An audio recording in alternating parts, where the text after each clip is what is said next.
તો અમારી સૌથી પહેલી ટીપ જે લોટ બાંધવાની દાતરી હોય છે એના માટેની છે। તો આપણે જ્યારે લોટ બાંધતા હોઈએ ત્યારે એવું થાય છે કે જે દાતરીનો જે તળિયાનો ભાગ હોય છે એ ઘસાતો હોય છે। તો લાંબો સમય બાદ એવું થાય છે કે આ જે તળિયાનો ભાગ હોય છે ત્યાં ઘણી વખત કાણું પડી જતું હોય છે। તો એવું ના થાય એના માટે આપણે શું કરવાનું છે કે આપણે કોઈ પણ જે નકામી નેલ પોલિશ હોય છે લઈ લેવાની છે સૌથી પહેલાં। પછી આપણે એ નેલ પોલિશ જે હોય છે એને આવી રીતે દાતરીની ઉપર આ જે વચ્ચેનો ભાગ હોય છે તે આવી રીતે લગાવી દેવાની છે, આવી રીતે એક રાઉન્ડ બનાવી દેવાનો છે। તો આવું કરવાથી શું થશે કે એક પરત બની જશે નેલ પોલિશની, અને જે આ દાતરી છે લોટ બાંધતી સમયે જો ઘસાશે તો અહીંયા કાણું નહીં પડે। તો આવી રીતે તમે દાતરીને કાણું પડવાથી બચાવી શકો છો। તો આ જે ટીપ છે તમને કેવી લાગી એ મને કોમેન્ટમાં જરૂરથી જણાવજો। તો આની પછીની ટીપ આપણે જોઈ લઈએ। તો નેક્સ્ટ ટીપમાં આપણું જે બ્લાઉઝ હોય છે એના માટેની છે। તો આપણે જ્યારે સાડી પહેરીએ ત્યારે આપણે જે બ્લાઉઝ હોય છે એની સાથે જે સેફ્ટી પિન હોય છે એને લગાવતા હોઈએ છીએ।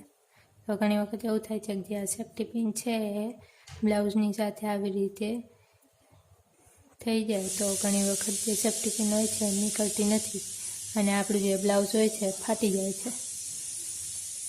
તો એવું ના થાય એના માટે આપણે શું કરવાનું છે કે આપણે કોઈ પણ જે કાગળ હોય છે લઈ લેવાનું છે અને એને આપણે સેફ્ટી પિન લગાવતા હોઈએ ત્યાં આવી રીતે રાખી દેવાનું છે અને પછી આપણે જે સેફ્ટી પિન હોય છે એ લગાવવાની છે। તો આવું કરવાથી આપણું બ્લાઉઝ જે હોય છે એ ક્યારેય પણ ફાટશે નહીં। તો આ જે ટીપ છે તમને કેવી લાગી મને કોમેન્ટમાં જરૂરથી જણાવજો। તો આની પછીની ટીપ આપણે જોઈ લઈએ। તો નેક્સ્ટ ટીપમાં આપણે કોઈ પણ જે પેન હોય છે પેન લેવાનું છે, અથવા તો તમે તપેલી લો તો પણ ચાલશે। પછી એની અંદર આપણે પાણી જે હોય છે એને થોડુંક ગરમ કરી લેવાનું છે। આવી રીતે ગરમ કર્યા બાદ આપણે જે આ પાણી હોય છે એની અંદર થોડીક જે આપણી ચાની ભૂકી હોય છે ચાની ભૂકી આપણે આની અંદર નાખી દેવાની છે। પછી આને આપણે સારી રીતે મિક્સ કરી લેવાનું છે। પછી આપણે જે આ પાણી છે એની અંદર હળદર હોય છે હળદર થોડીક નાખી દેવાની છે અને આને પણ આપણે સારી રીતે મિક્સ કરી લેવાનું છે।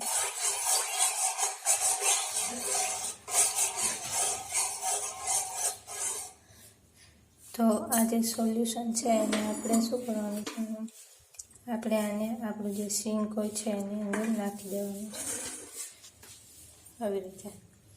તો આવું કરવાથી શું થશે કે સિંકની અંદર કંઈ પણ જે ખાવાનું હોય જમવાનું જે પણ કાંઈ એઠવાડ જમા થયો હોય ભરાઈ ગયો હોય એ બધું જ નીકળી જશે અને એક સાથે આની અંદર જો કોકરોચ થતા હોય તો કોકરોચ પણ નહીં થાય। તો આવી રીતે તમે સિંકને સાફ કરી શકો છો। તો આ જે ટીપ છે તમને કેવી લાગે મને કોમેન્ટમાં જરૂરથી જણાવજો। તો આની પછીની ટીપ આપણે જોઈ લઈએ। તો ઘણી વખત આપણે વાટકામાં જો પાણી લીધું હોય અને આપણે એને ગ્લાસમાં નાખવું હોય તો ઘણી વખતે પાણી જે છે એ આવી રીતે બહાર ઢોળાતું હોય છે। તો આ જે પાણી છે એ બહાર ના ઢોળાય એના માટે આપણે શું કરવાનું છે કે આપણે સૌથી પહેલાં તો કોઈ પણ જે ચમચી હોય છે આપણા ઘરમાં એ ચમચી લઈ લેવાની છે અને પછી એ જે ચમચી છે એને વાટકા ઉપર આવી રીતે મૂકવાની છે। પછી આપણે જે પાણી હોય છે એને નાખવાનું છે આવી રીતે। તો આવી રીતે તમે પાણી નાખશો તો જે પાણી હોય છે એ થોડુંક પણ બહાર નહીં પડે, ઢોળાશે નહીં। તો આવી રીતે તમે વાટકામાંથી ગ્લાસની અંદર પાણી નાખી શકો છો। તો આજનો વિડીયો તમને કેવો લાગ્યો મને કોમેન્ટમાં જરૂરથી જણાવજો। પસંદ આવ્યો હોય તો વિડીયોને લાઇક શેર જરૂરથી કરતા જજો અને ચેનલ ઉપર નવા આવ્યા હોય તો ચેનલને સબસ્ક્રાઈબ જરૂરથી કરતા જજો। તો આજે મેં વિડીયો તમારા